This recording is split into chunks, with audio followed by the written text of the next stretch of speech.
And we are live. Welcome back, you no good bastards, to the Pod Deep podcast. Be very quiet.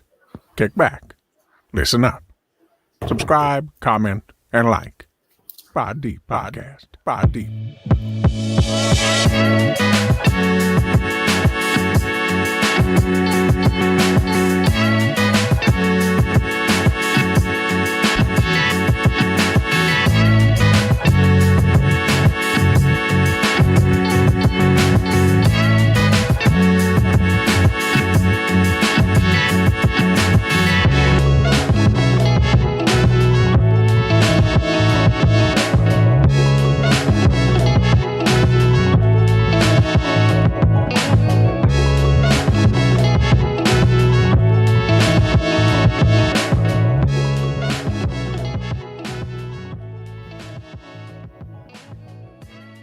All right, here we go. Pod D podcast. We are back. It's been a while. We're gonna just jump right into it. We usually start with our question of the day. Said is not here. He usually does. What would you do if you had to throw your wife off the boat? Type of question. So let's just jump into the topic of I guess of the internet for the last few weeks is the big three beef: J.Cole, Kendrick, now Kanye, and Drake, and Rick Rick Ross. Ross. Yep, Rick Ross. Let's just go around.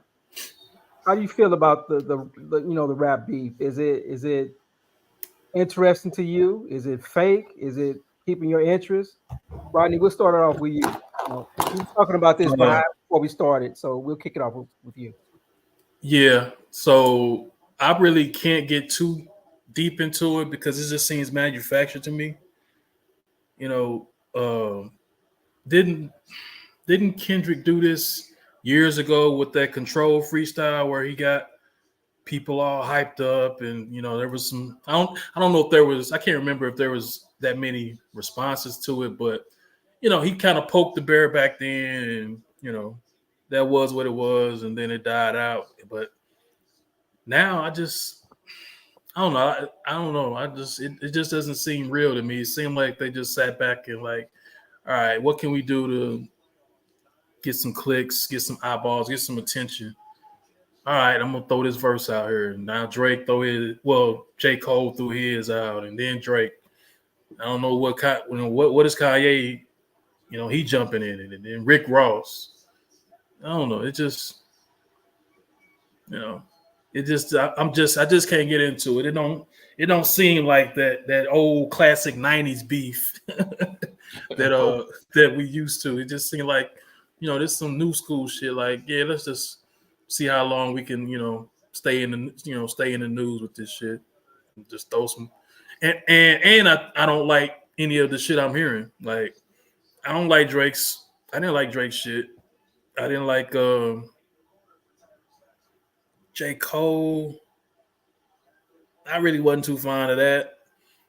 Um, I haven't heard Rick Ross. No, yeah, I did hear Rick Ross. Like I was saying backstage, the hardest shit I heard was fucking Chris Brown. So, what did you think about Kendrick verse on Future song? Because It was cool. that's two more guys we forgot to mention. Future and Metro Boomin. Add them Yeah. to the list. It's cool. It's cool. It ain't a whole song. It's just his little, 16 bars or whatever, just saying what he say. Yeah, yeah. I forgot. Like I like Kendrick. I like Kendrick verse. Um, I like the beat. I like him. His beat. His verse along with that beat. I like that. But I didn't like any other shit I've heard. Like I said, it just seems manufactured. But you know, it is what it is.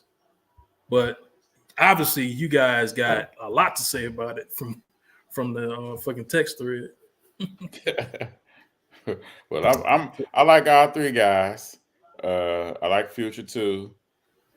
I don't know Ross' angle. I think I understand Kanye's angle because that's continued beef that him and Drake has had, where Drake takes shots at him, he's taking shots at Drake and stuff like that. Plus, Kanye got an issue with J.Cole. So if I'm riding with any one of them, I'm a ride with K Dot. You know, I think at the end of the day, when the smoke clears, he's gonna be the one holding the gun and pulling the trigger. I think he built for it. I think Drake got them bars. He's slick. He witty with it. But when Kendrick dropped the bomb, I think he gon' gracefully bow out. What I was shocked about this whole thing is J. Cole's apology. I never would have saw that coming. I would respect it if I would respect J. Cole apology more had he not had a diss song for Kendrick on his album. You know, I think when you make a diss song and then you go on the concert and you apologize, I'm still sending a shout out at you. You know, I'm not taking that as genuine.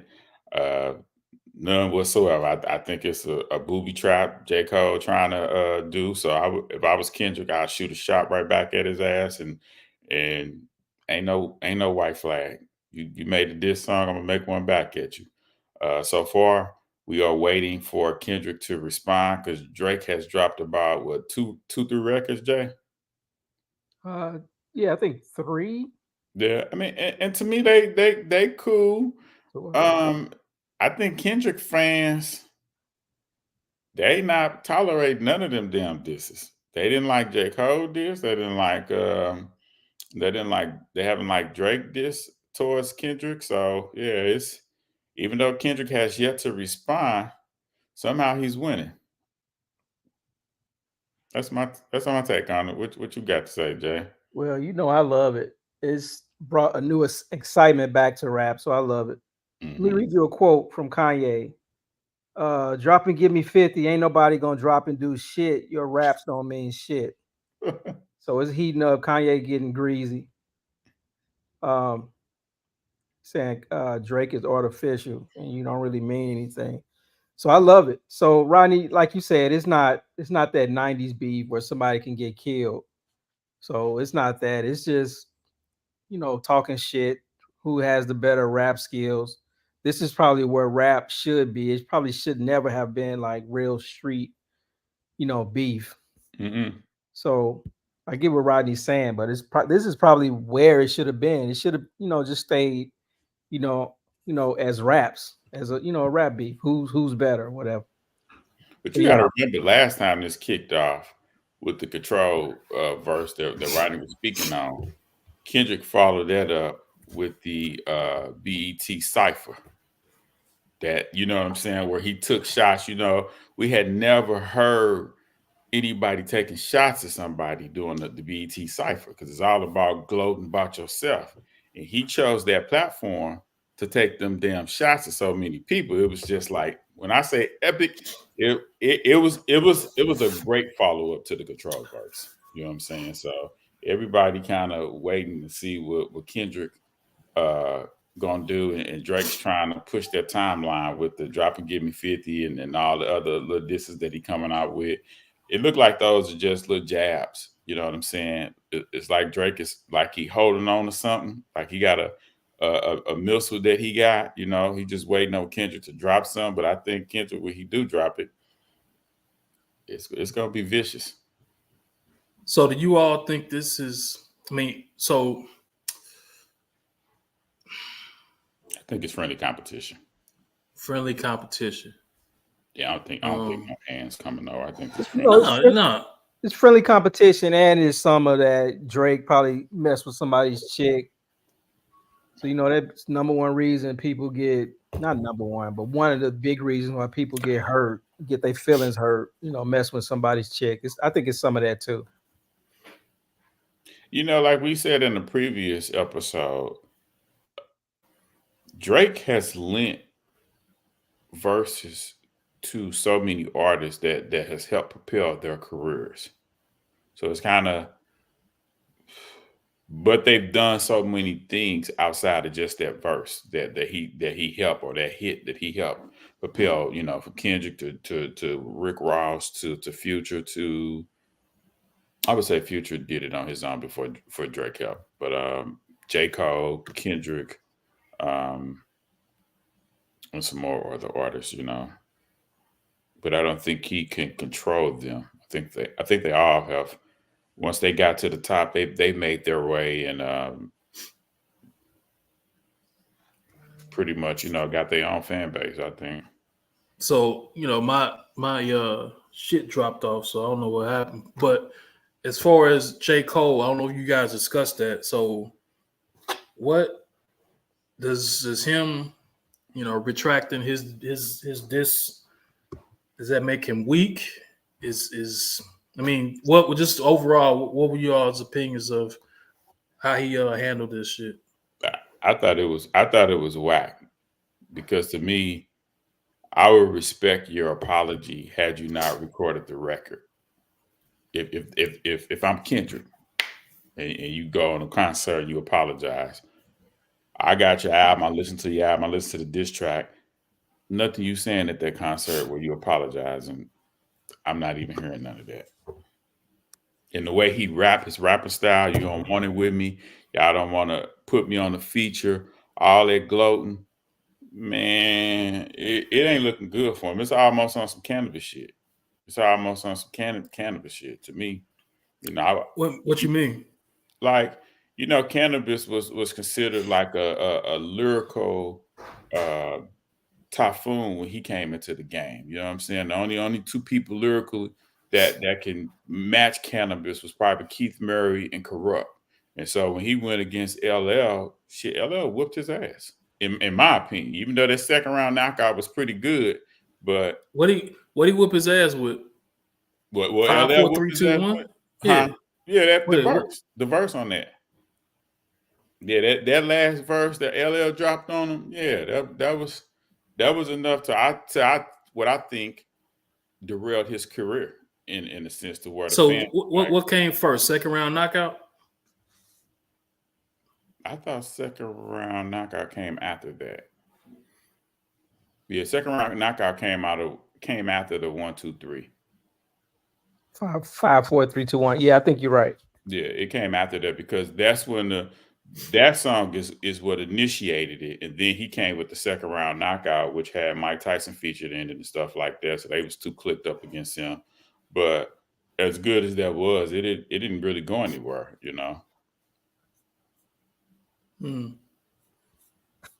Rodney, what was your Now, question? see that? Huh?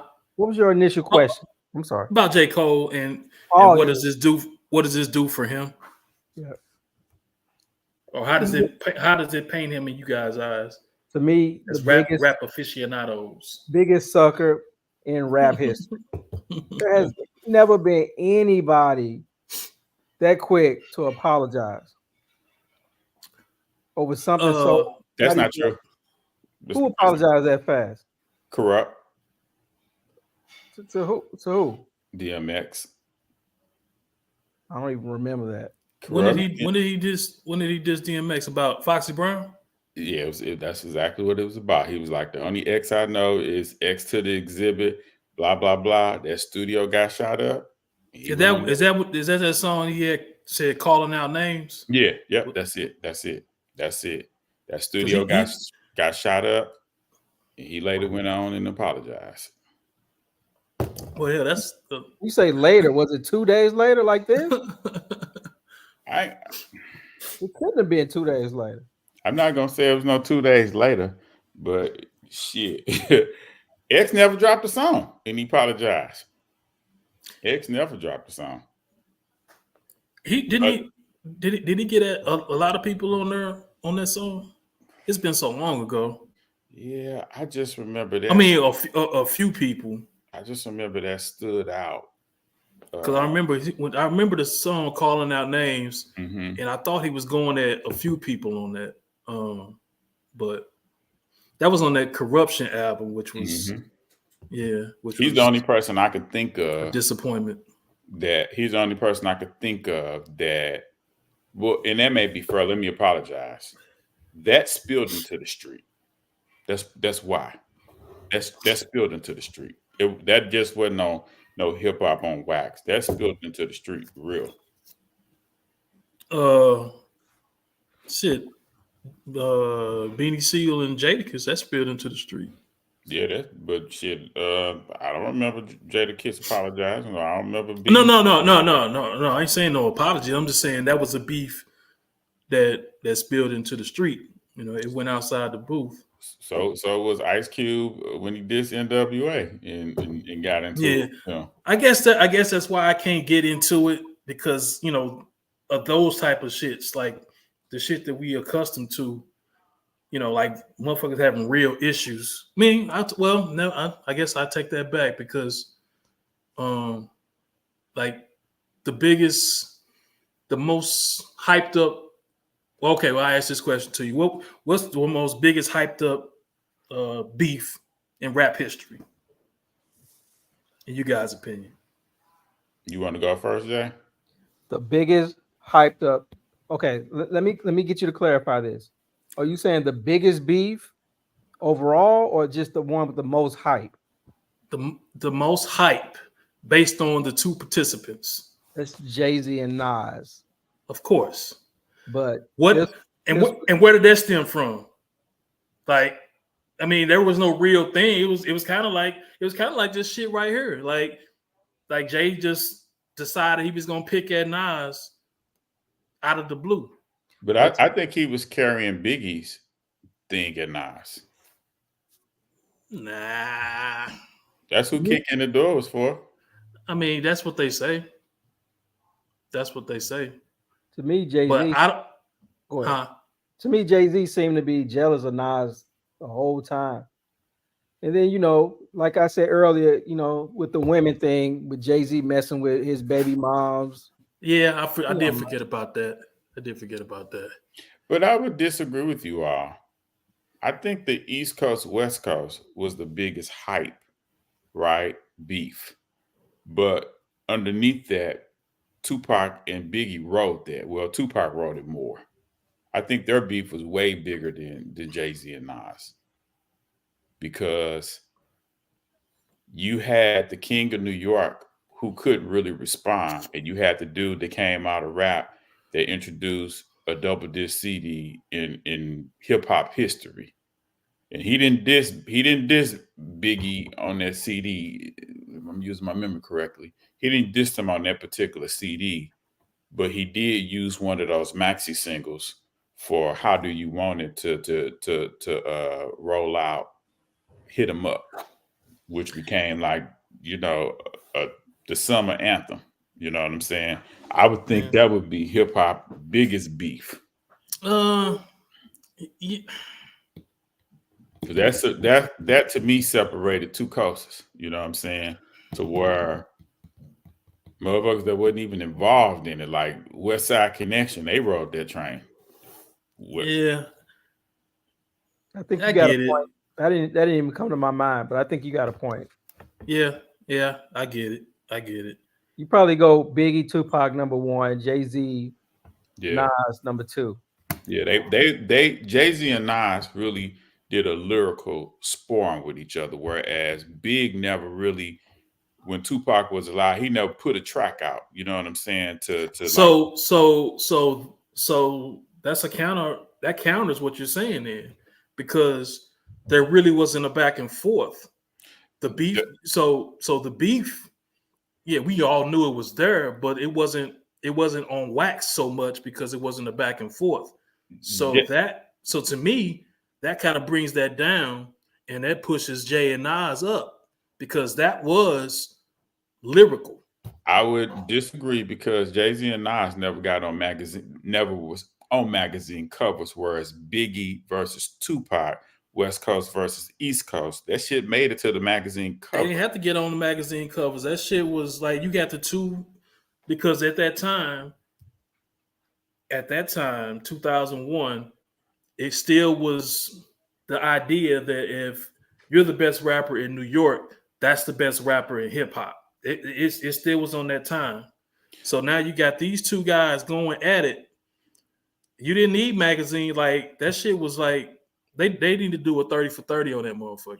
They On- do, on- but the only difference, Nas' wave wasn't as high as it, like Jay was up here, whereas if Nas, I would say his third album, he didn't really have that commercial success like the second album got him. He didn't really have it the first album. Jay-Z kind of, had his name mentioned and stuff like that. So I was always looking at it like Jay was picking on the former king of New York in Nas. And he ended up waking up a sleeping giant because I thought that he took Nas lightly. When Nas dropped Ether, you got to remember that the freestyle, how it all started. If you take each one of their first shots, Jay won because he won the first round, which is the takeover at Hot 97 versus Nas, Rakim freestyle. Second round, Nas comes with Ether. Jay drops Super Ugly. So we already know they 1-for-1 at this point. To me, it wasn't. To me, it was Takeover and then Ether. No, that's not how it went. Nas freestyle over Paid in Full to respond to Takeover. Then but that wasn't put. What was that on? That was a radio drop. Like he was at the radio station. Yeah, but that's what I'm saying. Like we didn't hear that shit. Yeah. Yeah, like we didn't hear that. Like what you heard, you heard the album shit. Well, let me just speak for me. Like I was Yeah, I never heard it either. You never heard that freestyle? Mm-mm. So I was in Japan at this time, and we heard Takeover, and niggas was like, "Oh shit!" And then we heard motherfucking Ether after that. And motherfucker was like, "Oh shit!" He responded, he got him, and then Jay hit with Super Ugly, which I liked it, but everybody was like, "Nah, that was weak." You know what I'm saying? It was too emotional. Yeah, but shit, I think, and I'm in the minority on this, because everyone always says Ether's better than Takeover, because those were the two that went, like Jay dropped Takeover and then he dropped Ether. I'm in the minority. I like Takeover better because it was more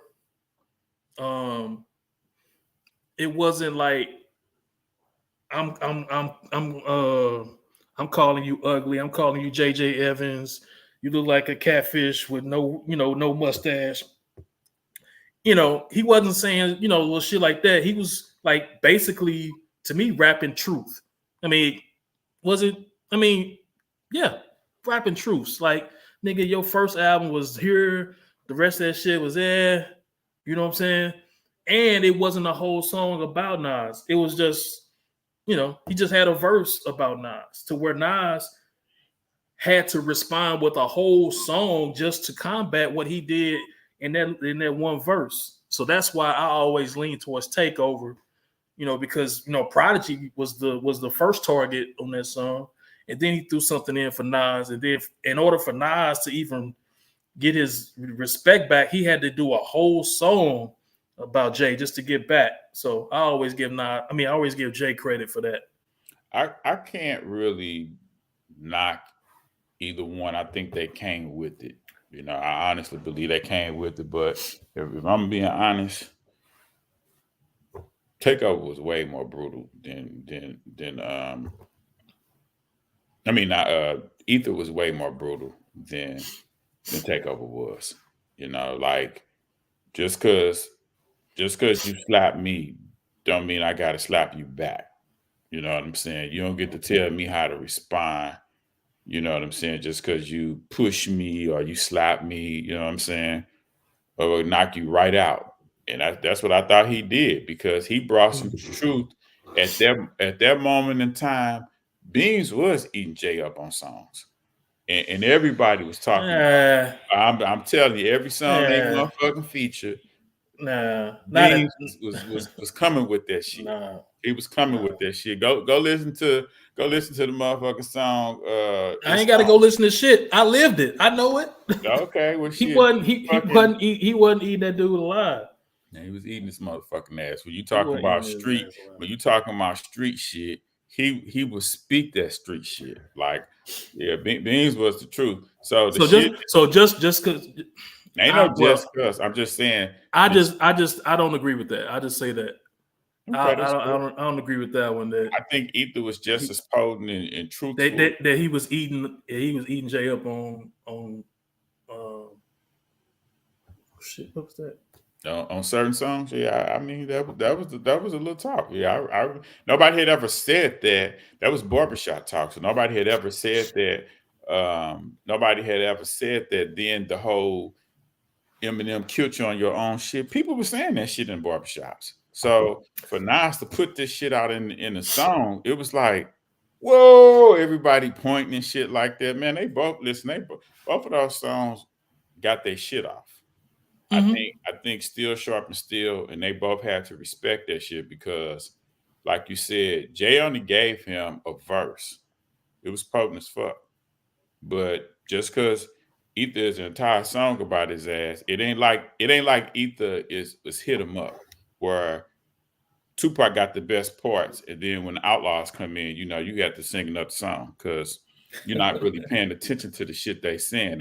That's how I'm kind of in agreement with Ice Cube when he speaks on No Vaseline is better than Hit 'Em Up, because you shouldn't include it. You shouldn't all day. You shouldn't included the Outlaws in that. That should have been just strictly you, this and Biggie, and Bad Boy. How you gonna do it? But then keep them cats up off there because we know them like that, and they kind of messed up your song. I don't even believe that's why it's not better because he had the Outlaws on there. It's just it wasn't a really. It doesn't stack. That song just doesn't stack up to No Vaseline. He started that motherfucker off like on some No Vaseline. Like that's why. What? That's why I fucked your bitch, you fat motherfucker. I mean, hey, it's like what? To me, that's like hip hop's first hatred song. Ain't nobody ever made no hate song like that other than. So I got at the time. At the time, I was entrenched just like everybody was. Like I was like, oh shit. But as I got older and I went back and looked at that shit, it's like, it's a bunch of rah shit, but it ain't it don't touch No Vaseline. There's a couple others that I would put over that also. Oh, DJ Quick, Dollars and Cents. We talking hip hop. We talking hip hop disses and stuff. DJ Quick, Dollars and Cents. That Dollars and Cents. Yeah, I used to say that, but that one line he got in there fucked me over, and I can't rock with it no more. What line is that? You know the line. You know the line. Will he spell out his name and G not in you? No. The line. I forgot that part. Okay, we ain't got to speak on it then. I forgot it. Yeah, that line kind of just threw me. Common's Bitching You is a pretty good diss record aimed at Ice Cube and West Side Connection. That was a pretty diss record. I'm trying to think what else is a good battle diss record. Jay-Z got another diss record. It's on Blueprint 2. That's the name of the song, Blueprint 2. Yeah, Blueprint 2. I like that. It didn't get a lot of attention, but I thought, and that's his whole song going at Nas. It didn't get a lot of attention. I like Jada's response to Beanie, where he say he's stunting on the disco beat. Oh yeah, he tripped. Huh? He tripped. He tripped. How he tripped? Because Beanie was sending shots. And he was playing with it. Jada was killing that nigga, man. He was playing with it. I can't remember one. Give me a line off that song. Off that song? Yeah. Give me a line. Let's see. I'm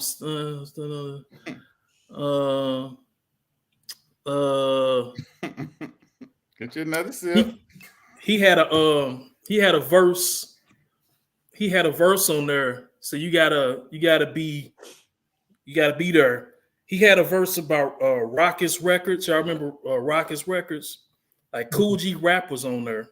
He was on that label, and there was a couple other people on that label, and he intertwined. Damn, you know what? I gotta find it. I gotta find it. Anyway, it was a Rockets Records. Anyway, whatever. I can't even. I think he was J.Cole. He really disappointed me.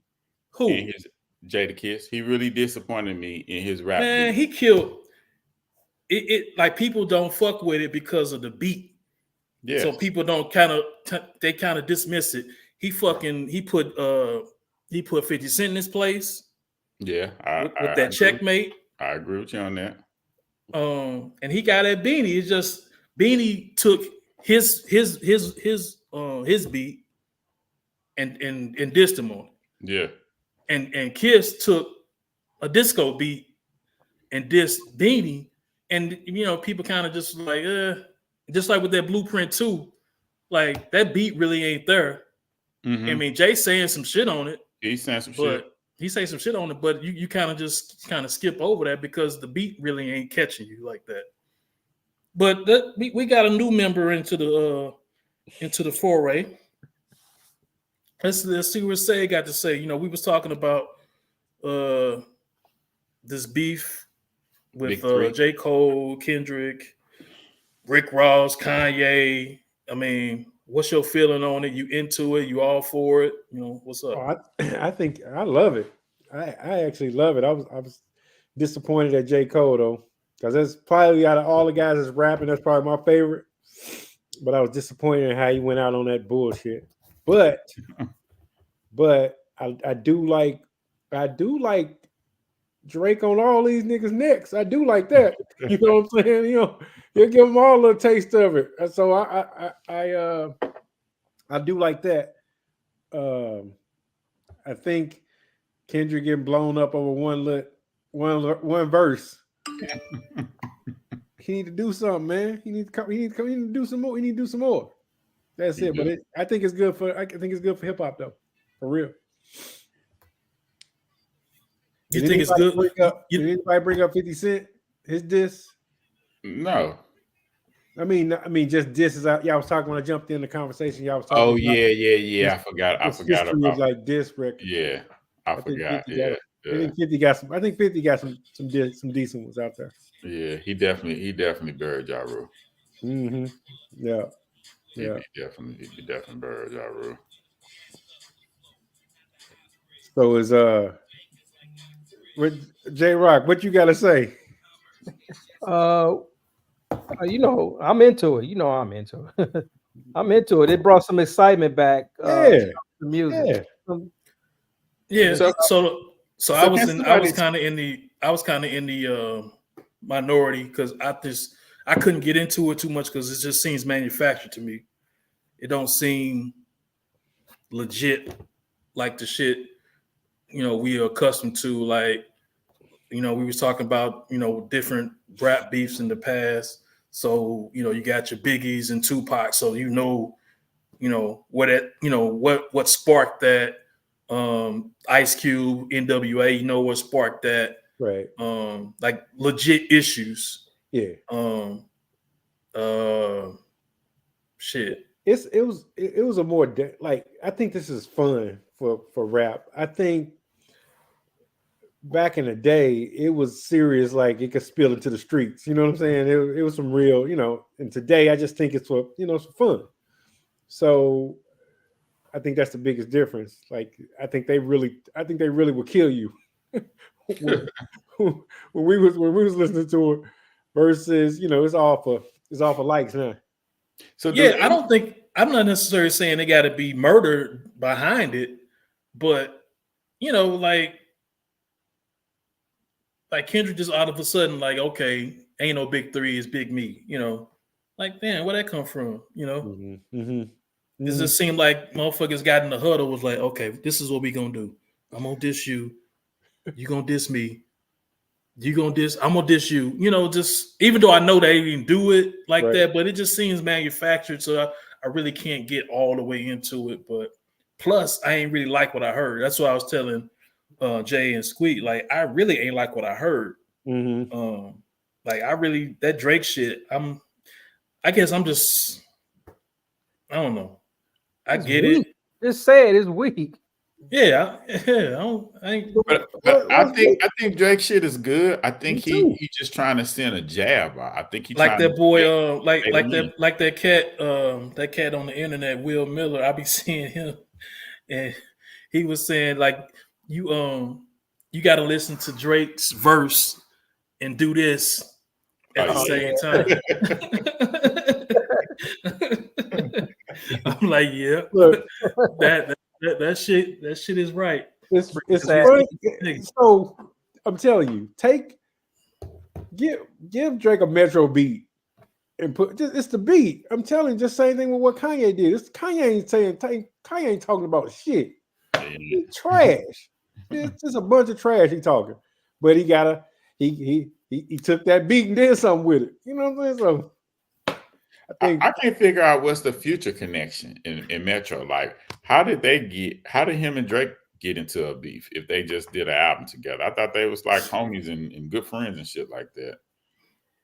Dude, over some chick. Yeah, it's chicks. It's chicks. So I'm thinking the same thing with Ross. Then it's over some chick. Then say Ross said he I don't know, he unfollowed him because of French Montana. He sent a cease and desist to French Montana. Drake did.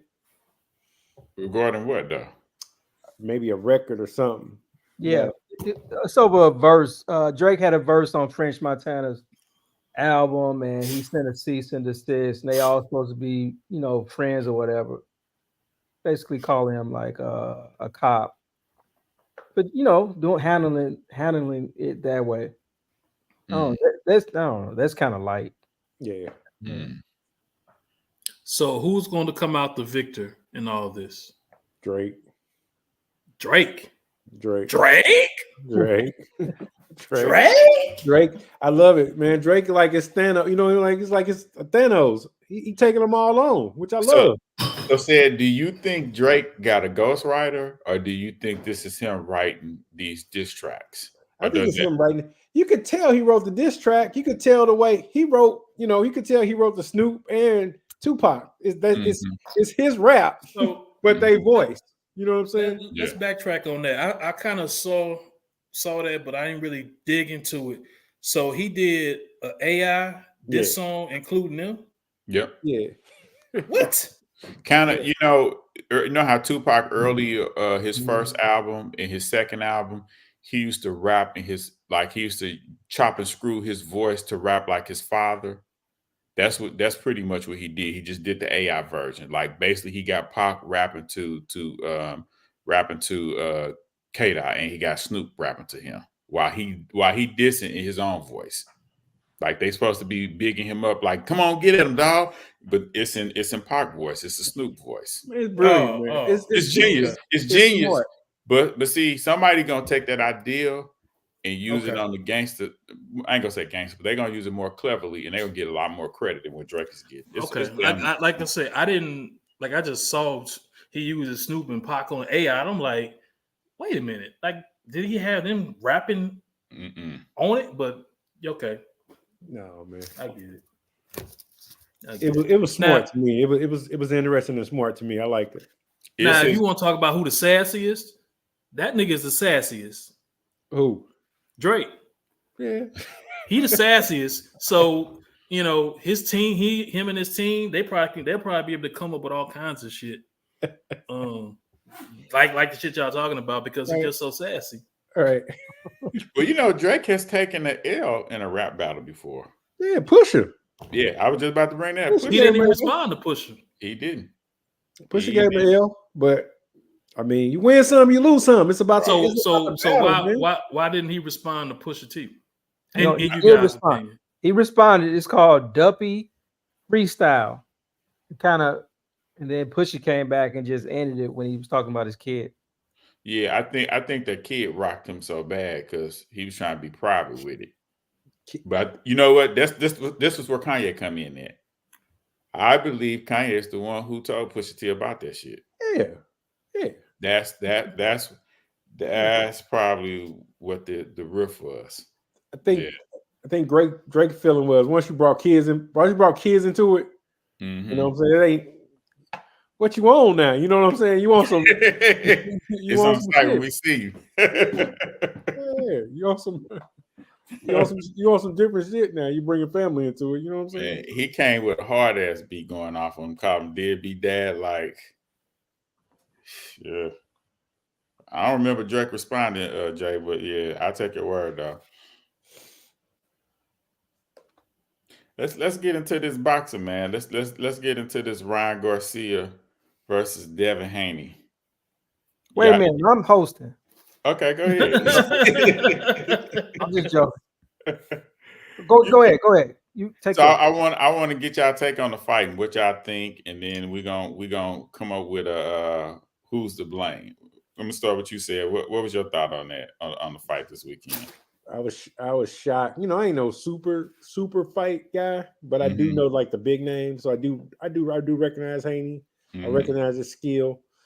I thought like probably like everybody like this wouldn't even be a challenge, man. I was like, oh, this dude ain't even playing around, coming in heavy, ain't sticking to his weight. You know, he out of shape. You know what I'm saying? I just thought, ain't no way. You know, Devin just gonna be a professional and just beat him up. But I was shocked. I was shocked at what happened. How little he made Devin look is what really shocked me. He really made him like a little dude. Like you're just too little for me, man. And he just mauled him from the. I mean, it seemed like he could have just mauled him from the beginning and just stayed on him. But he gave him a break and then he mauled him at the end. So, but I was shocked. That's the first reaction I got. Shocked, and confused. Like, you know, where I think we brought it up in our little text chain. These are watered down contenders, man. As I'm starting to see, ain't nobody standing out like that no more, in my opinion. What about you, Jack? Yeah, let me go next. I think you hit on a point. So I don't think any of these guys are who they are reported to be. There's a lot of games in boxing. You know my thing with the weight. It seems like the rehydration clauses and weight classes and weight misses are really becoming a tactic in order to get an advantage over other guys. So what happened was the weight limit was 140.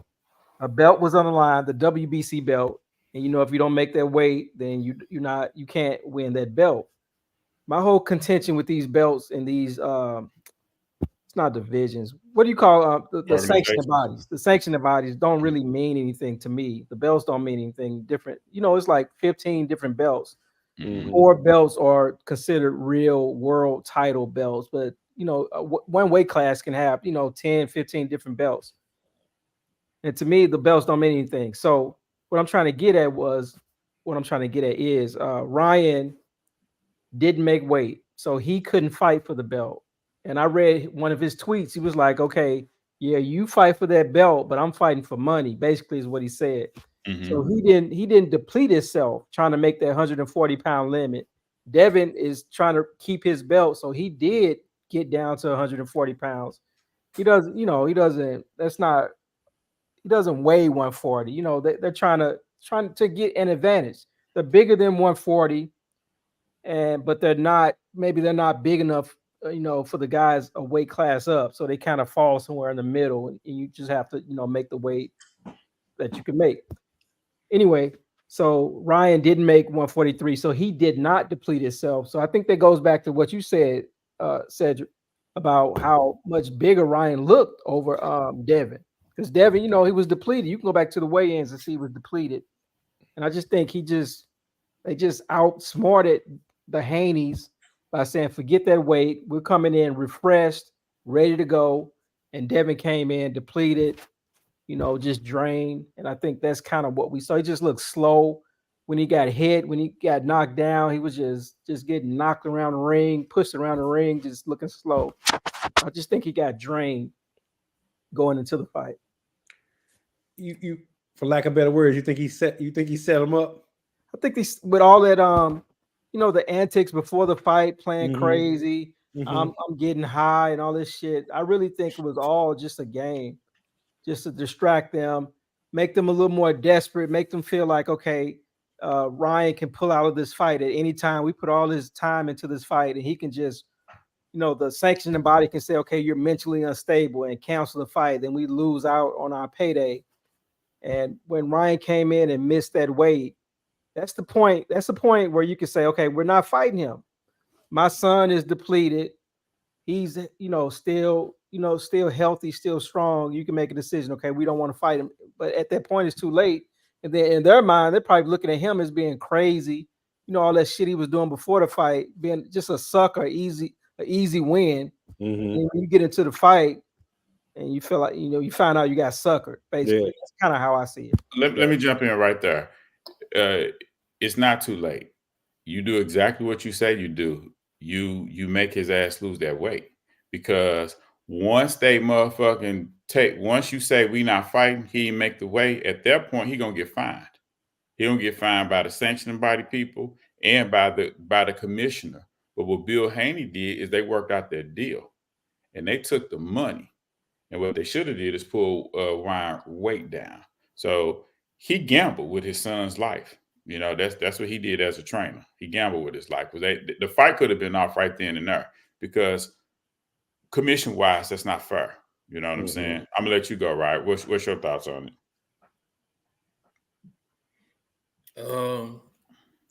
It's just on it's on the Haneys, man.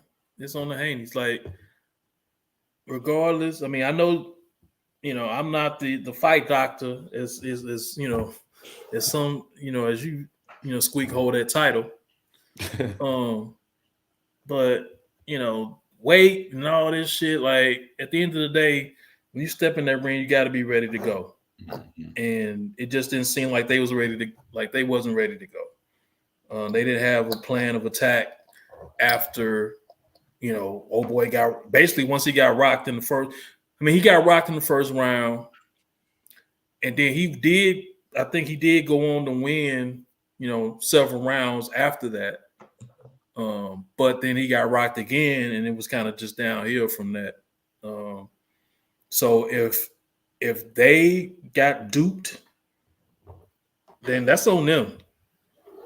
That's on them if they got duped, or if they felt that this nigga wasn't mentally fit to get in the ring and it was gonna be easy. That's on them. I remember your boy Tyson, when he was fighting Lennox Lewis, he was talking about eating testicles and eating kids and all that shit.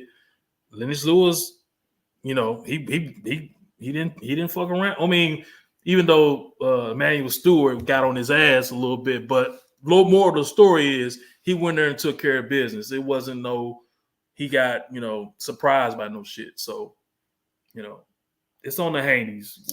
They should have took care of business.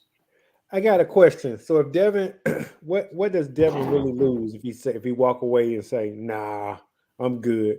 I ain't gonna fight your big ass"? What did he got to lose? Nothing.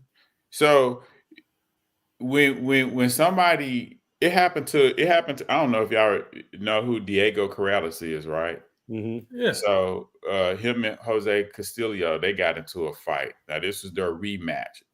Referee stopped the first fight in favor of Diego Corrales. So when they came for the rematch, Castillo he missed the weight and he didn't attempt. So Diego Corrales didn't get none of that damn money. It went to the sanctioning bodies and the commissioner, and they still proceeded with the fight. And I think he ended up getting knocked out. Maybe I'm just gonna say either the second or the fourth round. You know what I'm saying? Because like Jay was mentioning, his weight went down.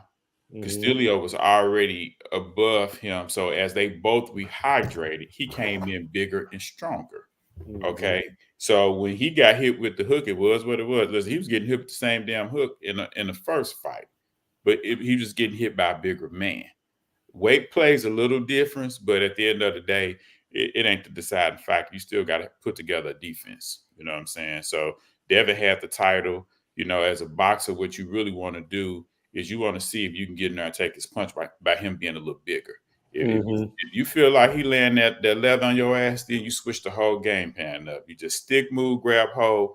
Now the fans gonna be pissed off, but you see right now, like, shit, this motherfucker too strong for me. You know what I'm saying? So you make it an ugly, boring fight. You don't risk anything. You know what I'm saying? You made a good point, Squeak, in our texts back and forth. You said game plan got to change. When you got done, you felt that power. Because listen, fighters move up in weight, and the first thing they see is whether or not they could take the new weight division punches. So if you know, we saw it with Charlo when he fought Canelo. He had to start running because even though he taller than Canelo, he wasn't stronger or bigger than him. You know, he was moving up like 2-3 weight classes. So when Canelo came in the ring, he couldn't even hold Canelo that much. Canelo was pushing his ass off him. So he had to change his whole game plan, and he went into survival mode. But Canelo still caught up with him and dropped him. But for the most part, it just changed the outlook of him. He couldn't do nothing with Canelo. He was just too big and too strong for him. And so that's what you have to do in this boxing thing, because they spar with other guys. They spar with big guys all the time. And it's to get them ready so when they do move up, that their punching power won't have that kind of effect on them. But as Jay was mentioned, when you come down in weight, it does have an effect on your brain, but you hydrate. You know, that weight ain't no excuse. What Devin did, the mistake he made is he's a boxer. And he went in there to try to knock Ryan out. He fell for the bullshit, and he didn't have a plan B. And he looked like a straight up amateur because Ryan wasn't doing no defense that was captivating. He was catching with a hook, you know what I'm saying? Turning the corner. I mean, turning his at an angle. And the referee did a shitty job because when he was breaking them, he should have warned Ryan from turning like that. You know what I'm saying? It's kind of like illegal to get hit like in your kidneys, you know what I'm saying? Or get hit to the back of your head. So that was kind of illegal. And Ryan kept on doing it. And Harvey Dock didn't do a damn thing about it. You know, Ryan was leaning all on Devin back. And Bill wasn't catching that shit. He wasn't giving he wasn't giving Devin real good instructions on how to survive and get out first. Like, get first, be first, and stop following the motherfucker. He needs to take your belt. You don't have to follow him to give him your belt. You know, Ryan basically fought Devin the same way Tank fought him. He lured him in and he caught him. And that was pretty much Ryan learned from his loss with Tank. I think going forward, Devin's going to be a much better fighter. But what I was disappointed in, him being a young guy that's 25 years old, he didn't seem to recover that well. You know, like I've seen Floyd get hurt, give it a couple of rounds, he shake that shit right back out. Ryan's way younger than Floyd was. And that motherfucker, once he got hurt, he just never seemed to get it back. You know what I'm saying? His legs just never was right. Yeah, I was like, man, this. And that ain't some shit you can fix. Nah. It'll get worse if you move up in weight because they hit harder and they quicker. It seemed like he can hurt him. Like he could not hurt him. Well, see, if you're not gonna try to break him down and hit him to the body, you know, if he's bigger than you, you don't have a one punch knockout in your arm. So you got to step around. You got to move. You got to try to tire this motherfucker out. You just can't keep running into a puncher because all they got to do is time your ass. And they're going to use your momentum against you. And it's going to have a way harder effect on you, you know. Overall, it was a good fight. I was really shocked by the outcome, though. That's me. Okay. Anybody else? So the rematch. So if you Haney, did you try to get back in the ring as soon as possible, or do you do a tune up? What do you do? I mean, you got Teofimo Lopez. He just as quick and hit hard like Ryan. You don't think he'll do the same thing to Baby? I mean, Haney. Well, the difference is with Ryan, they have history, right? They have history, and Devin normally is an on point boxer. He's normally an on point boxer, but he let Ryan get up in his head. You know, we never seen him try to go in and knock somebody out, and he paid for that shit. He don't have to. I mean, he needs another trainer, without a doubt. He definitely needs another trainer. Jared, I think Jared made a good point. Jared said he came in there on some man, this dude mentally unstable. I'm He finna got walk tricked. here and run through this dude. Yeah, he got tricked. I think they got his ass. Because if you look at the way he pursued Ryan, when he had him pinned against the ropes, he didn't even know what to do. Mhm. He was just standing in front of him like, man, let your damn hands go. The boy got his back against the rope. He didn't have, that's not how he fight. He Yeah. a boxer. He used to people coming to him. And what's the name? Tricked his ass, got in his head. He did everything Devontae Davis did to him. That's what Ryan did. He flipped that shit on him. That loss really helped Ryan Garcia that he took against Tank. Mhm. So is this loss gonna help Haney, Yeah, because or is it just gonna further expose him? well, he exposed, but see, a lot of people was avoiding him kind of like Shakur because of his boxing style. Once you beat and you don't have a punch, ain't nobody scared to get in the ring with your ass no more. Mhm. They on your ass now. So you're gonna have to do something different because what they're gonna try to do is walk your ass down, catch you. We saw that with Corey Spinks. Once he was knocked out by, I mean, he did have a better fight with Jermaine Taylor, but once he was knocked out by Zab, he really didn't have it no more like that. Mhm. Agreed. Yeah. Okay, let's go on to the NBA. NBA playoffs are going on right now, I guess. Shit, I don't know because I don't really watch. Okay, who do you have? Who will win it all? NBA. Who you got, Sid? Gotta kick it off. Man, who will win it all? That's tough. The Nuggets look the best, man. They got my Lakers, boy. Lakers probably make the best game they could probably play, and it was nothing, man. Boy, they Denver look good, man. They got a squad. Them boys hard to beat. They played a B plus game and they blew the Lakers out by 10. Mm-hmm. So I think it's gonna be hard for anybody to beat them. I really do. You know, I thought the Lakers may beat them up, take them to game 6-7, but boy, if the Lakers get a game, I'd be surprised. That's how it was.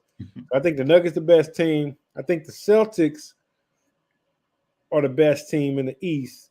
I think that makes for a good matchup, Celtics and Nuggets, in the finals. So I think that's where I'm gonna go. Celtics and Nuggets for the finals. I got pretty much the same thing, but I'm kind of for the East.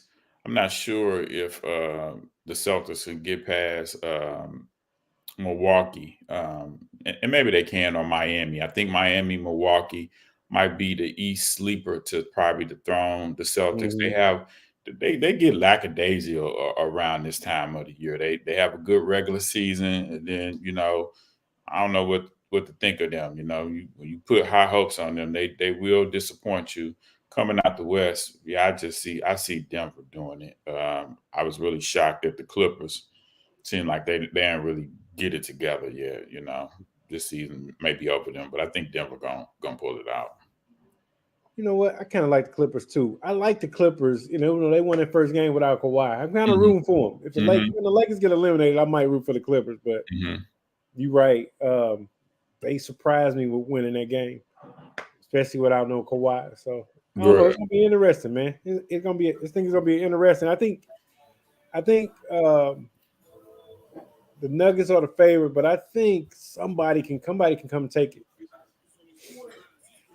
I don't see nobody from the West with that center that could do anything with, you know what I'm saying, with Denver. Minnesota matches up well with them, but I think they're getting foul trouble. they swerve. Yeah, I think they're getting foul trouble. They swerve.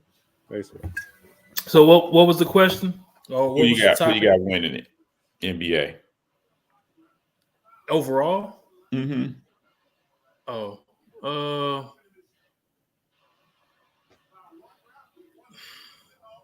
I'm on in to go against saying what everybody else. Well, what did you say? Said I said Nuggets. I said the Nuggets. Nuggets. Squeak. What about you? I said Nuggets, and maybe from the East, Boston against And Miami and, is the and sweep. Jay, you said the Cardinals, right? I got the Knicks. Oh, of course. I thought Knicks. you wanted to hit the Cardinals.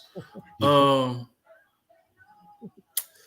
I'm gonna go outside the box. I don't really believe it, but I'm gonna say it. I'm gonna say the Clippers win it all. Mm. Hey, Ronnie, that's what I said too. I said I said sneaky. The Clippers may get them sneakily. Yep, I said that too. Yeah, I don't know if I don't think I really believe it, but I'll go. I'll say the Clippers will get it. Okay. Why you think that? Um,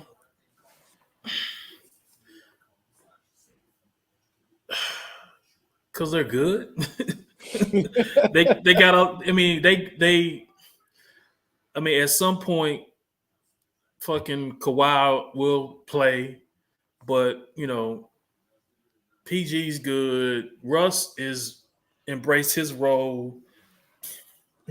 James Harden. I don't think you can win with him, but he seems to be doing what he, you know, playing okay. And Tyronn Lue. You put, we put trust in him that as a coach, and I just think this might be the year where things, the stars align for them. Mm. But like I said, James Harden, whew, it's hard to put faith in him. But he'll mess around and have a game like he did. But it's still early though. I get it. It's still early. So if it get in crunch time, game 6 or game 7, that's when that's when strip club James Harden show up, and that's what kill him. But as far as the Nuggets, I mean, the Lakers, and like I was telling Squeak offline, like the Lakers, they're going to play this series. They're gonna have leads. They're gonna be right there, and then by the end of the game, they're gonna lose by 7. Yeah. And or lose by 8, and they're gonna go back and go in the locker room and be like, you know what? Hey, if we just hit, a couple more shots, or if we just do this, man, we'll be right there. And before they know it, they're gonna be swept. Yeah. Yeah. I mean, the Lakers, they went off. AD went off and LeBron went off. And you still, and the Nuggets played a B game. They did. But what the Lakers are doing now is like, D'Angelo ain't gonna shoot 1 for 9 no more. So that goes to what I'm saying. They like, oh shit, we was right there. Just if D'Angelo hit and knock down a couple shots, shit, it's a whole different game. So it's gonna be 4 games like that. That's fair. Or 5. That's fair. What we got next on the agenda? Okay. Let's go with OJ, R.I.P, the Juice. Where were you October 3rd, 1995, when the verdict came down? Do you remember where you were when you heard OJ not guilty? I'll go first. Go ahead. Okay, yeah, I was at work, Bank of America downtown. That was a big deal. It was like everybody had it on, like the radio, if you had a TV in your office or whatever. Like, let me stop you, Jay. Let me stop you. Did they do something different for that day? They may have had security on alert, Did stuff they like have that. TV monitors available? I think so. I think they did. Go ahead, continue. I think it was on the news. Yep.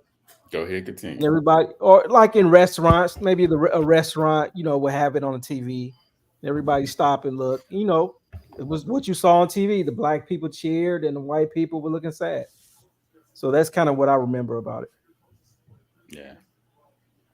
Go ahead, Ryan. I was at home because I ain't have a job. So I was at home.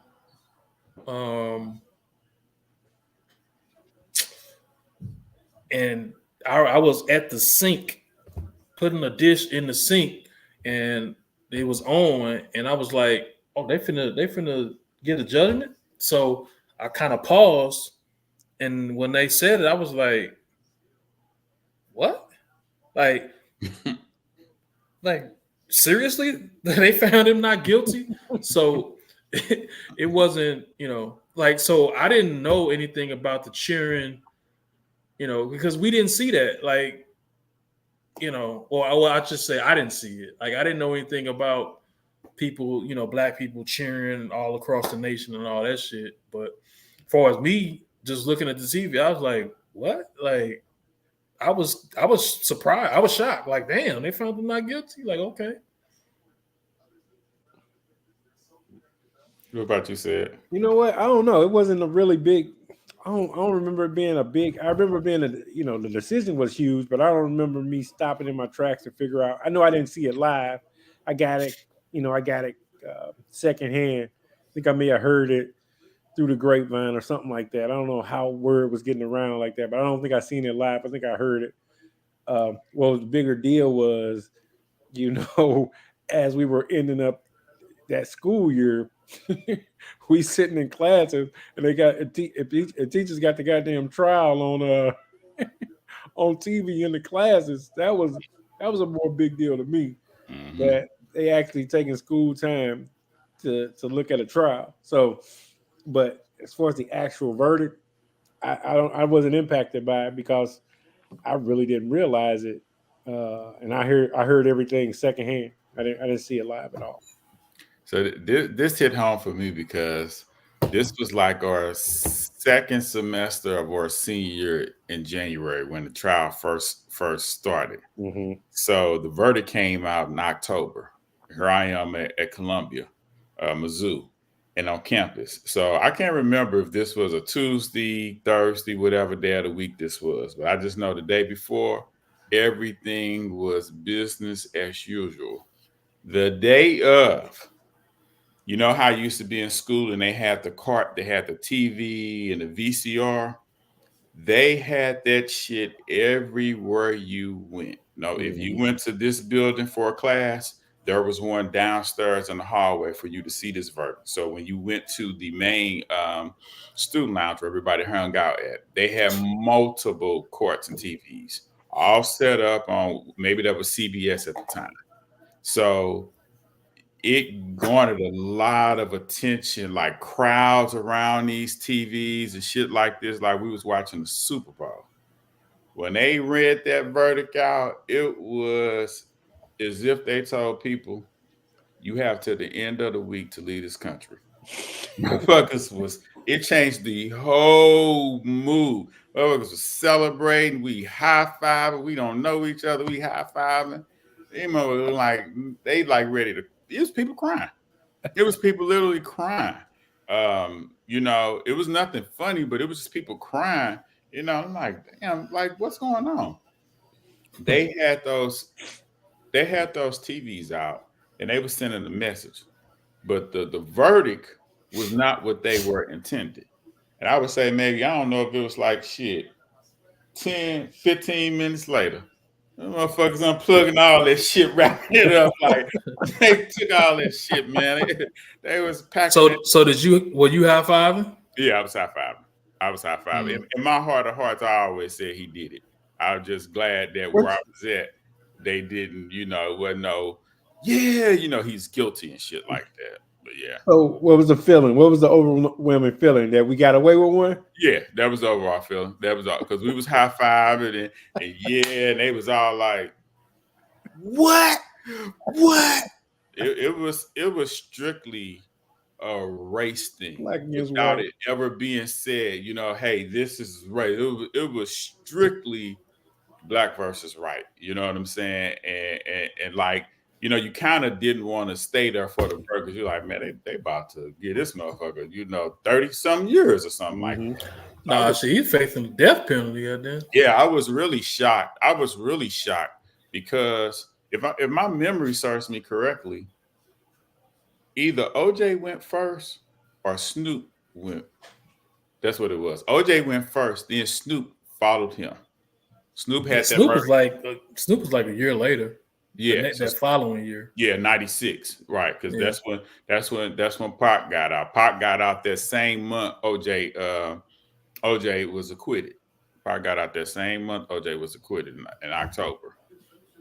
So that's what I remember. That's what I remember about it. I remember walking back to my dorm, talking with my roommate, just shocked, and it was talk of the campus.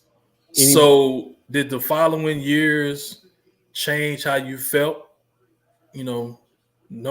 Just hearing about, or hearing more about how he tried to distance himself from being black, and especially during the trial, they went and took all the pictures down in his house that he had of him with a bunch of white people, and put up pictures with black people, because he had the most, eight of the jurors were black or whatever. Did any of that kind of change how you looked at him after the fact? Now, my mother now made sure that I knew who he was and what he had did to his first wife. Like never rock with him. Never let me forget, because I was a fan of him as a football player. That motherfucker was the truth. And I really liked him. Mm-hmm. And that's all I knew him from, was just football, movies, and stuff like that. I just knew that side of him. I hadn't seen the adult side of how he carried himself. I wasn't probably interested in that.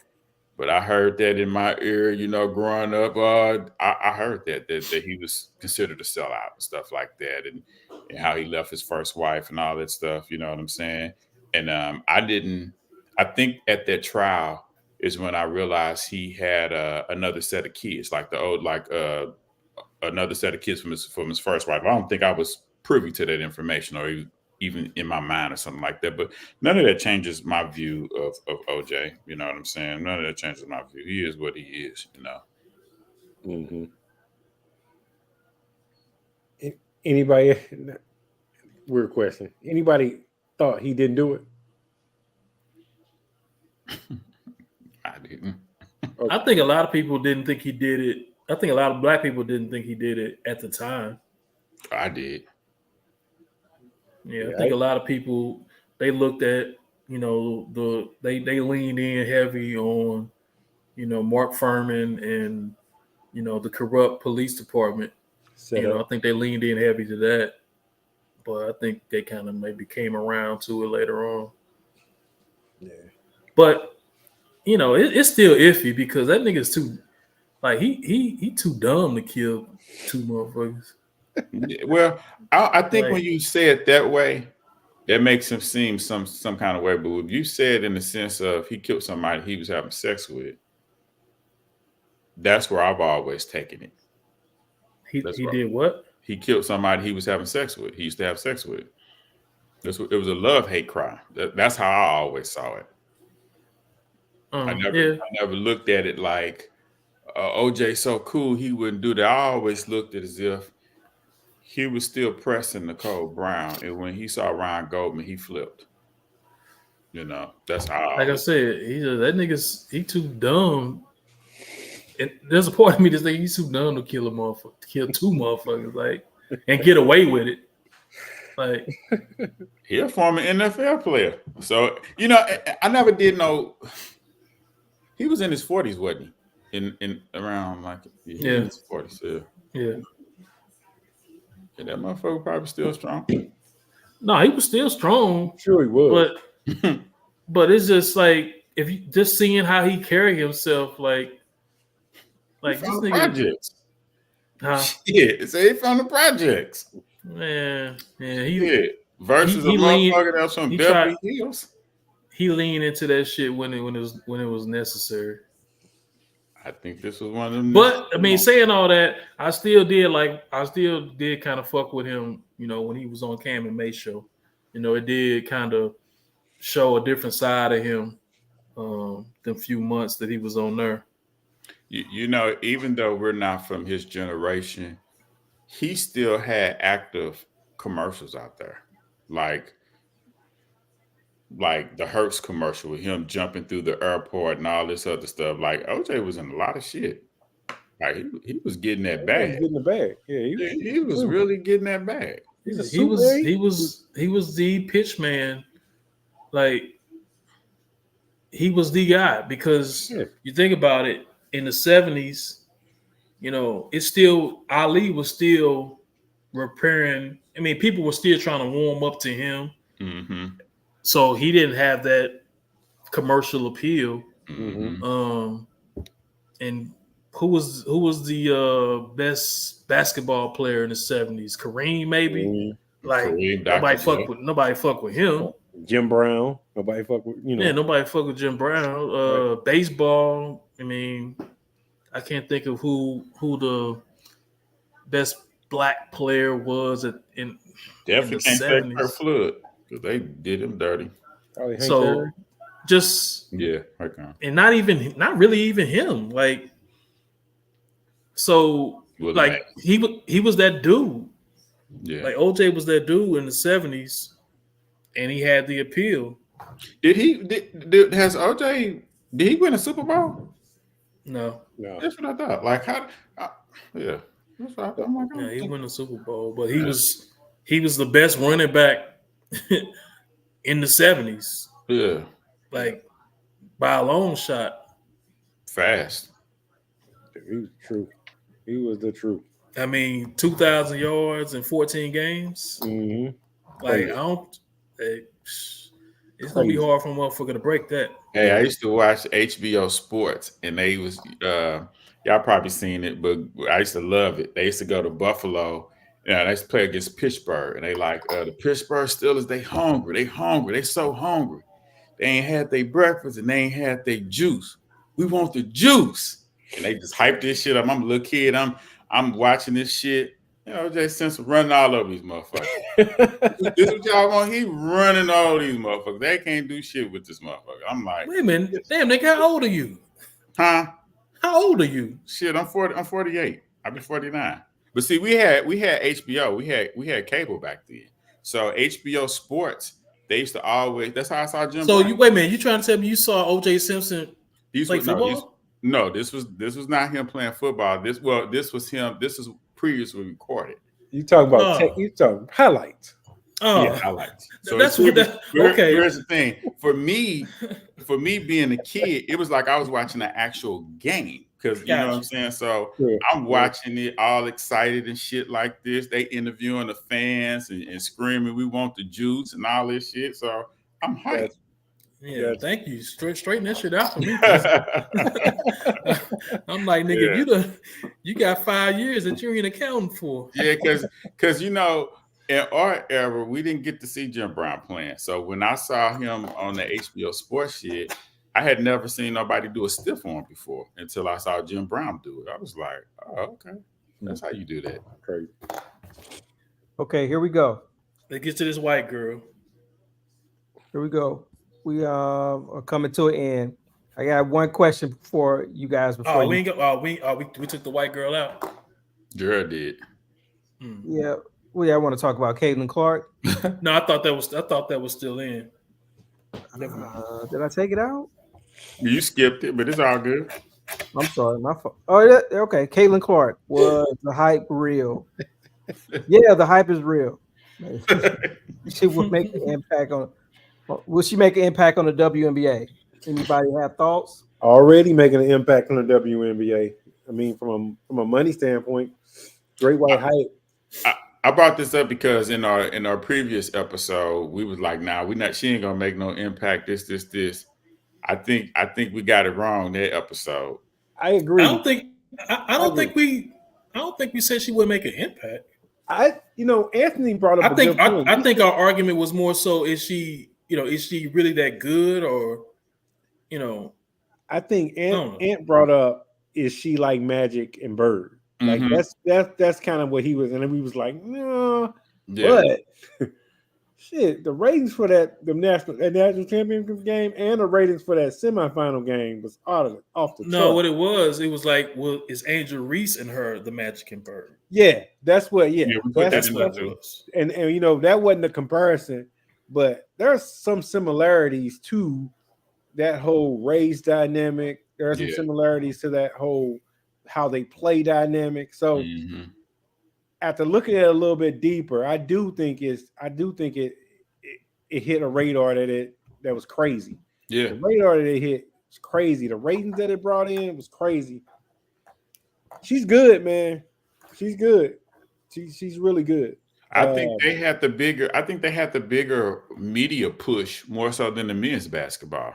I don't think I've ever experienced, that watching that speak on the women's more than they speak on the men. But They don't the know who thing the is, men you are, knew though. them. You knew them. Yeah. Yeah, they don't know who the men are. Yeah. You know? Right. That's the thing. Yeah. Did y'all watch any of the games? Did y'all get a chance to watch any of the games? That South Carolina game was great. Yeah. They was That getting was their good game. I mean, that was good games. Yeah, that was a That was good game. really good games, man. That was a good game. It really made me say I might have to try to, go to a WNBA game. You know what I'm saying? Find a market or something like that. I went to a Las Vegas Aces game when I was in Vegas. It's live. Okay. And I just thought maybe because they were the champs, everybody, but it was live. It was live. I would definitely do that again. I'm gonna bring this up. This is crazy. But do y'all remember a few years ago how the women in the WA were kind of looking kind of rough and very manly and not as cute, as attractive or womanly as they currently are right now? It's like all this shit has really changed and shit like that. Now, you know what I'm saying? Like a lot of them look a lot better than what it used to be. I don't know what the back what's all that about, but they, I'm gonna give Angela Reese some love on that. You know what I'm saying? You give us some love on what? Just bringing the beauty to the game, because a few years ago Swing Cash is fine. What was no, not Swing Cash. What was that chick name? There have been pretty girls in the league before. Don't just put that shit on Angel Reese, man. But listen, that bitch ain't in the league. She ain't even in the league yet. How's she making it more pretty? Fuck out there. Back in the day, Instagram page. Back in the day, Cynthia Cooper and them, it wasn't no bad chicks in the WNBA. Nah, yeah. That's 30 years ago. I get it, but I mean, a bad chick when you see a bad chick, but even 30 years ago, wasn't none of them. And they from the college level to the WNBA, they looking cute while they play. Maybe swoops, maybe swoops, but I mean, I don't know, because nobody watches WNBA. It could be it could be some fine chicks that we don't watch it. So how we know? We just see the who's the number one pick. We see that every year, but we don't really watch the game. So what was that year Don Imus was getting at their college team, calling them some, what I'm saying? Yeah. And it's still like that. It's still some rough looking chicks in that bitch. Yeah. It's still a lot of rough looking chicks in that motherfucker. But for the most part, they do play pretty. They do play pretty now. I appreciate that. They play pretty now. Yeah. That's all I want to know about that. I'm gonna wait and see. I'm gonna wait and see. All right. Because I don't she's not better. She's not better than anybody. She's not better than any of them Connecticut chicks. No, you're talking about she came Angela Reese. No, Clark. She's not better than any of them. She's not better than any of them. Come on. She can shoot. I'm not saying she's not good. I'm just saying she's not better than any of them. Like, she ain't better than who? She ain't better than Taurasi. Yeah, hell yeah. She ain't better than Maya Moore.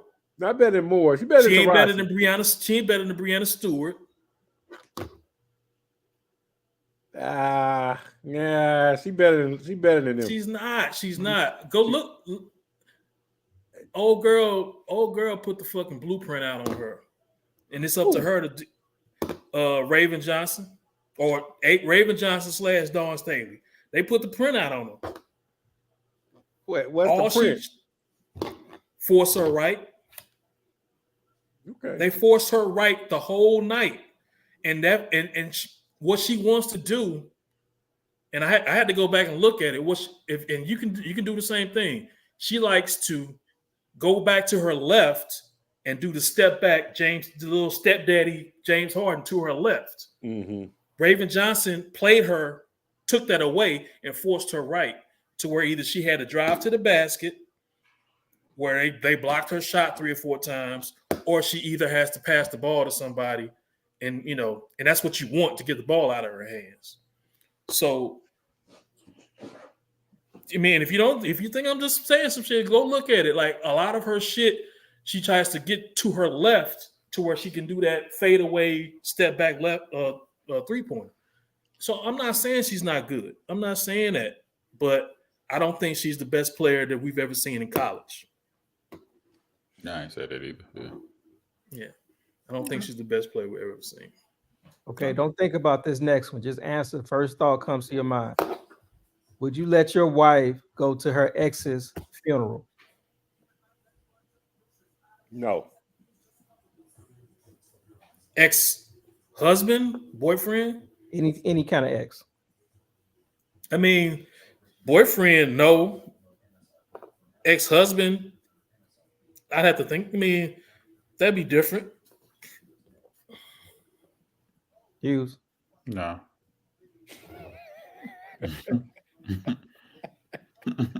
Okay. What am I scared of? Nigga dead. Hey, yeah. So let's flip it back on this, Jay. Would you attend your ex funeral?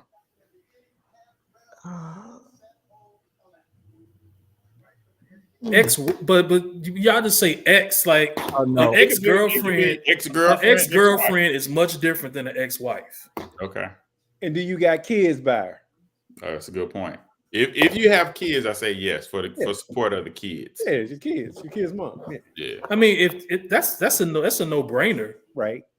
If you got kids, but I still think even if you don't have kids and that's your ex-wife, I mean, I wouldn't feel a certain way if she, if she was married to another guy and he died and she went to his funeral, like, yeah, okay.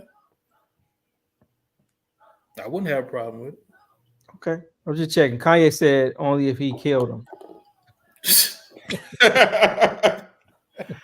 I'm gonna cut this up with our answers and put it next to his. It's Kanye. I needed something to mess around with. Okay, here we go. Let's end it. Swerp of the week. Let me go ahead and kick it off. Let me get out the way first. Go ahead. My swerp of the week. You guys probably haven't even seen it, but Little Uzi Vert. At Coachella playing with the gay thing. I just, swerp of the week. If you're gay, come on and say you're gay. If not, probably, leave that alone. What did he do? Acting like a gay guy, dancing and prancing around, carrying a purse. Yes, but what's new? Too much, man. He just over the top. Too much. Do he still date JT? Anybody know? Yep, still date JT. Yep. All right. Well, I'll take that back. Here's my real second swerp of the week. I heard today that Diddy was boning the father. Is this Winslow? Yeah, Carl Winslow from that show. Mm-hmm. Boning him at a party. What? Oh, man. That's what I heard today. Get out of here, man. That's my swerp of the week. Diddy this shit is just getting ridiculous now, man. It's just getting ridiculous. Y'all believe them Diddy stories, man? Like he be wild, like he fucking dudes and stuff like that, man. Y'all believe that? I don't. I mean, some shit just can't be real. Like he fucking Reginald Van Johnson? Come on. But here's the crazy part. It's so many celebrities that claim to have went to his parties and have fun. Have fun. Getting fucked by a man is too different. Like, Probably come left on, early. man. Okay, who's next? Who's Me, Swerp of the week. I'm telling you, your boy needs to come on and drop something. Swerp of the week, K-Dot. Come on, man. What we waiting on? What we trying to do here? What we waiting on? He getting his card. Pull. It's time for him to do something, man. They still have the number ones. Everybody keeps forgetting this. The first one is still number one on the charts. It's not time. It's the beat. If Not you take time. away that Metro Boomin, shout out St. Louis. You take away that Metro Boomin beat. That's what it is. It's the beat. That's a catchy ass beat, catchy ass tune. It's just That's what Rodney O and Joe Cooley. Huh? Yeah. Yeah. It's just catchy. The motherfucker it hits. But it's time for your boy to get a response, man. And Squeak, this whole Drake made it clear he ain't on his time no more, man. He on everybody's time now. Everybody want him to drop now. But I like Kendrick. I like Kendrick making him wait. Nah, he ain't making him wait. His fans starting to get impatient. Because when he come, he gonna come. I'm gonna go next. My Swerp of the week is Bill Haney. You sent your son out there unprepared, no plan B. Y'all fell for the banana in the tailpipe. Y'all took the money, and your son got his ass embarrassed. Yep. And what I didn't like the shit they pulled, they should have been professionals and showed up to the press conference after the fight. And They didn't show up? Nah, speak to the media. I don't care how bad of that ass whooping. I saw Earl Spence get beat up, but he showed up and gave Terrence Crawford his flowers. And he stood there like a man answering all those questions. You got to do that as a professional. You talk that shit, you're the man, you're going to do this. You got to eat that corn when it don't go your way. You know, y'all got to learn from this, you know. So that's my Swerp of the week, Bill Haney. Yeah. Then 6 months later, he said he had an eye problem and he couldn't see. That's why he lost. Hey, he the only one believe that shit because I saw what I saw. Devin's jaw might be broke. Shit, his pride broke too. It's on you, right? I'm gonna go with Jonte Porter. Oh God. The guy, the Michael Porter Jr.'s brother who got banned for gambling. Oh, yeah. Got a lifetime ban for gambling. Like, really? Like you got to be a little smarter than that, man. And I think, what do they say? He only he got banned, and I think out of all the bets, they say he won maybe 20 grand. Out of all the bets he was making, he made a total of 20 grand. So he just pretty much threw his career away for that. So wasn't even worth it. Yeah, Jonte Porter. Good one. That's a good one. Yeah.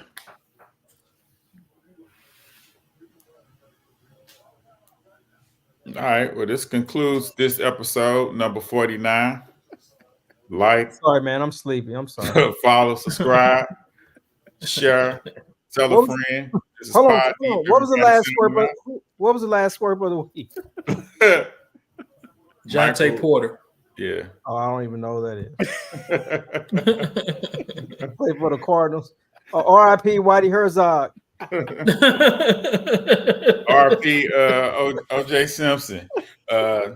Who else passed away? Rico Wade. R.I.P. Rico Wade. Who else? That's a big one. Dungeon Family. I feel like that. You know, I'm into that whole movement. That one kind of hurt. Yeah. Did they ever say what the cause of death was? I never heard anything. Silence. Yeah, that says something. Yeah, I think so too. Right. I was thinking it. Yeah. R.I.P. to Rico Wade, Dungeon Family, OJ Simpson. Who else? Can't think of anybody else. Yeah. Nobody else we can mention at this point. Yeah, that's probably it. All right, take care. Yeah, probably Drake. R.I.P. Drake. All right, episode 49. That's it. See you later.